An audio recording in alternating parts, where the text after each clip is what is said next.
Assalamualaikum warahmatullahi wabarakatuh. Kali ini kita akan mencoba membahas asesmen dan hasil belajar. Asesmen bukan sekadar untuk mengetahui pencapaian hasil belajar, tetapi tentu saja asesmen memiliki fungsi yang memang selama ini cenderung tidak dilakukan dan biasanya hanya untuk mengukur hasil belajar peserta didik sehingga diposisikan seolah-olah sebagai kegiatan yang terpisah dari proses pembelajaran. Padahal sesungguhnya asesmen menjadi bagian integral dari keseluruhan proses pembelajaran, sehingga kegiatan asesmen harusnya dilakukan guru itu sepanjang rentang waktu berlangsung proses pembelajaran.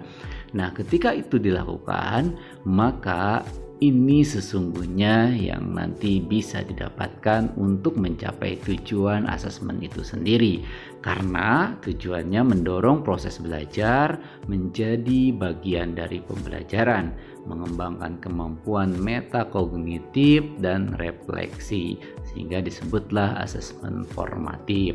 Nah, selanjutnya tujuan yang berikutnya adalah menilai hasil belajar dan mengambil keputusan di akhir suatu tahapan. Seringlah kita sebut sebagai asesmen sumatif.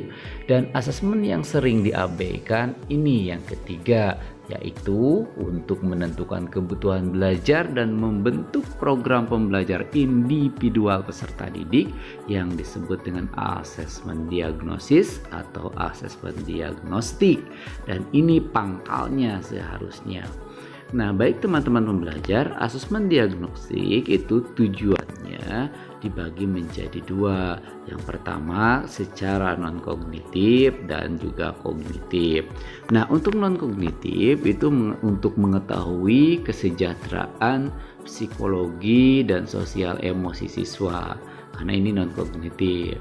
Lalu untuk mengetahui aktivitas selama belajar di rumah, mengetahui kondisi keluarga siswa bagaimana, mengetahui latar belakang pergaulannya, mengetahui gaya belajar, karakter, serta minat siswa.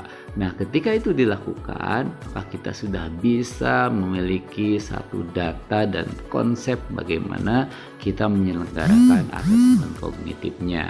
Nah, di asesmen kognitifnya itu memiliki tujuan untuk mengidentifikasi capaian kompetensinya, kompetensi peserta didik tentu saja.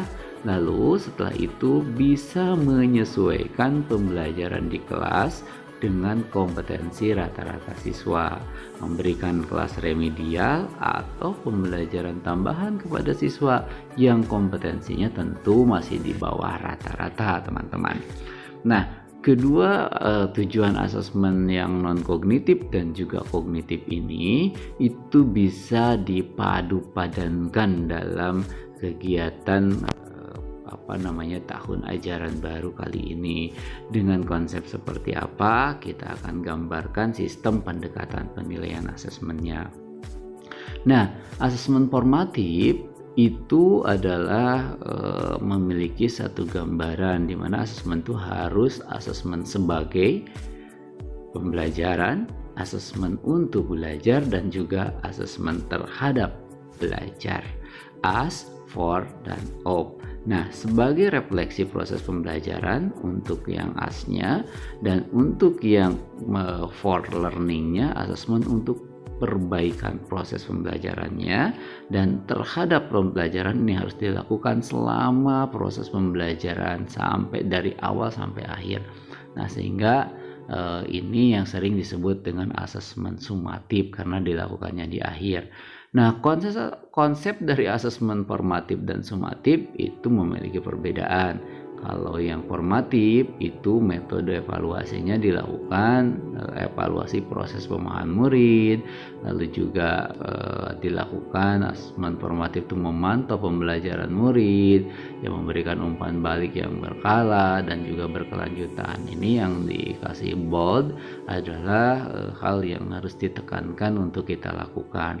Nah, asesmen formatif juga itu bisa sebagai alat bantu ya, mengidentifikasi kekuatan dan aspek yang memang butuh dikembangkan untuk murid. Nah, selanjutnya juga ini bisa berfungsi nih bagi guru dan sekolah. Kalau tadi untuk siswa, nah untuk guru dan sekolah, asesmen formatif itu berfungsi sebagai informasi mengenai tantangan apa saja sih yang dihadapi murid dalam proses pembelajaran, sehingga asesmen formatif dapat diberikan oleh guru, bisa juga oleh teman atau malah dirinya sendiri. Sementara yang asesmen sumatif itu metode evaluasinya dilakukan di akhir pembelajarannya, kalau sekarang tuh seperti ujian-ujian sekarang lah ya, di akhir UAS, di akhir PAT. Nah, padahal harusnya asesmen ini juga harus dipadukan dengan formatifnya. Selanjutnya, asesmen sumatif itu seringkali juga dilakukan murid untuk dilakukan guru dan murid itu untuk mendapatkan umpan balik ya dari asesmen hasil akhir sumatif. Dapat digunakan juga untuk mengukur perkembangan murid untuk memandu guru dan sekolah merancang aktivitas mereka. Asesmen formatif dan asesmen sumatif ini bisa dipetakan seperti ini. Nah, kondisi saat ini tuh asesmen of learning-nya itu lebih cenderung berat ya, bahkan mengalahkan asesmen for learning dan juga asesmen as learning. Nah, ini kan kondisi yang hari ini tuh hampir terjadi, padahal seharusnya justru dua asesmen yang berseberangan inilah yang mengangkat. Kita lihat sekarang di harapan daripada kurikulum yang baru ini. Nah, kurikulum yang baru ini kita lebih menguatkan atau juga memberatkan asesmen for learning, asesmen untuk belajar, dan juga asesmen as learning. Ini di awal dan juga selama pembelajaran, sehingga asesmen untuk belajarnya ini atau asesmen terakhirnya itu lebih ringan. Asesmen formatif dan asesmen sumatif ini teman-teman pembelajar itu sering disebut dengan 3 kata, karena asesmen itu memang dibagi 3: asesmen of learning, asesmen for learning, dan juga asesmen as learning. Inilah urutan piramidnya. Jadi yang paling atas sampai yang paling bawah itu baiknya bisa terjadi secara berurutan. Nah, sehingga tahapan reflektifnya nanti itu bisa dilakukan oleh kita sebagai guru dan juga oleh sekolah sebagai alat ukurnya, dan juga tentu saja capaian bagi peserta didik yang bisa didapatkan, karena memang asesmennya tidak berbasis akhir saja. Nah, bentuk asesmen formatif dan sumatif itu memang banyak sekali contohnya. Misalkan diskusi kelas, lalu juga ada drama, lalu juga bentuknya bisa yang tidak tertulis ya. Lalu juga ada produk, misalkan itu membuat model miniatur 3 dimensi atau presentasi dan lisan. Bisa juga contoh yang tertulisnya. Nah, misalkan menuliskan refleksi, ini untuk melatih murid bagaimana berperan aktif mengevaluasi. Bisa esai, bisa poster, bisa jurnal, dan juga tes tulis seperti kuis. Nah, mungkin itu yang bisa disampaikan tentang asesmen pembelajaran. Terima kasih teman-teman. Jangan lupa yang baru menemukan channel ini, apabila bermanfaat silahkan like, share, and subscribe. Semoga kita sehat di masa pandemi dan terus bisa memberi pelayanan terhadap murid-murid kita. Assalamualaikum warahmatullahi wabarakatuh.